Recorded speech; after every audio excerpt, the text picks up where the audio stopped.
sa ating bayan. We try to solve it. Hindi na ba mga representative natin sa Congress? Shortcut na yan. Ginagamit nila pera. Ayuda. Pinaparaan sa ayuda. Remember, tandaan ninyo mga Pilipino, kanang ayuda, inyo yan. May, Diyos ko po, walang tao dito sa Pilipinas, o bilyonaryo man, o bilyonaryo, na magbigay ng pera, baski 1 peso sa inyo. Walang taong magawa, laro ng mga mayaman. Yan binibigay ng mga politiko, milyonaryo man o mahirap, hindi nila pera, yan pera ninyo. Kaya kung may problema ang bayan, tapos ang isyo na sa harap ninyo, you are made to choose either referendum or plebiscite, maawa naman kayo sa anak ninyo, future generation. Isipin ninyo yung problema. Yung ibigay ninyo ng pera, kunin ninyo, kay pera ninyo yan. Hindi gago itong nag-imprinta yan sila ng pera, ipamigay. No, it's your money. Ninanakaw nila yan, yung iba.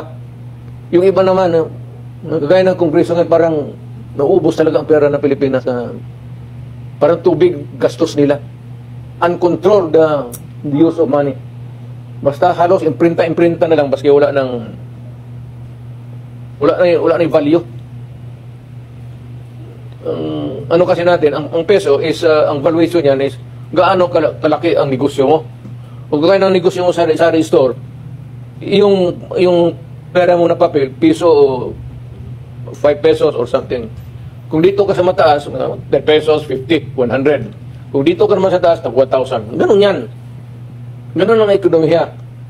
Kung nandito ang ekonomiya natin, yan lang maibigay natin. Kasi kung maski na bigyan kayo ng sobra-sobrang pera, yung pera magbibili ninyo, mauubos yan. Kung ganun kakapal, kasi ganun kamahal, yung binibili mo, ganun tamang-tama lang sa bibiliin mo. Kasi nagkataas yung presyo eh. Yung huwag ninyo sabihin na, ang pera nakalamang, hindi, nagtabla yan, ganun palagi yan.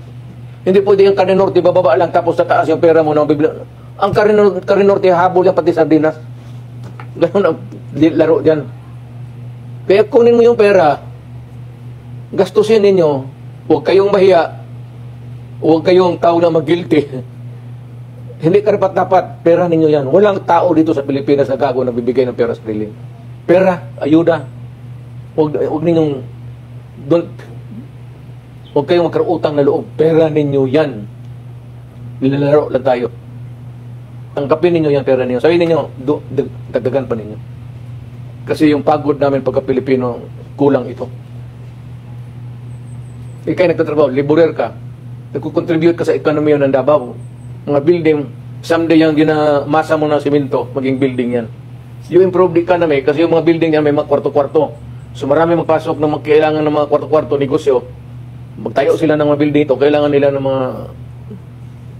Ganoon ang ano niyan. Ibig sabihin, walang libre dito sa buhay na ito. Pinaghirapan mo yan. Inyo yan. Tanggapin ninyo, inyo yan. Huwag kayong pasalamat. Yan ang mensahe ko para sa Pilipino. Sa mga kigsunan akong Pilipino, mga kapatid ko, sa lahat na, sa buong bayan ng Pilipinas, Pasko ngayon, somehow, as your former president and a leader of the community, I have to give my yearly, marinig mo lang ninyo yung ano ko sa what's in my heart.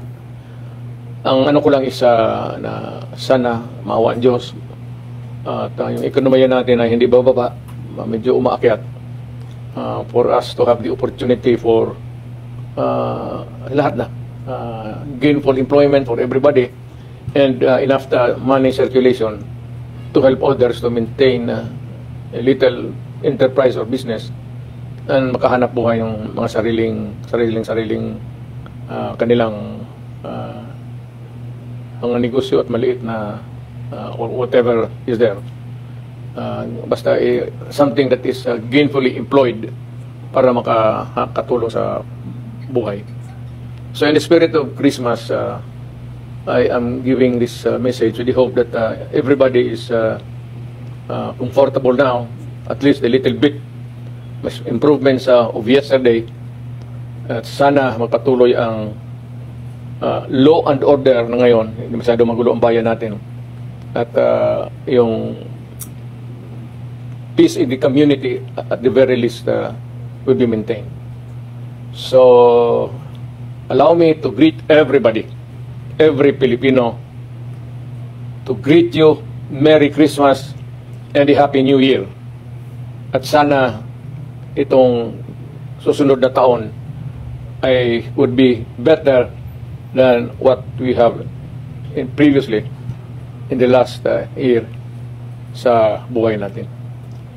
Hinihingi natin yan sa Diyos. Sana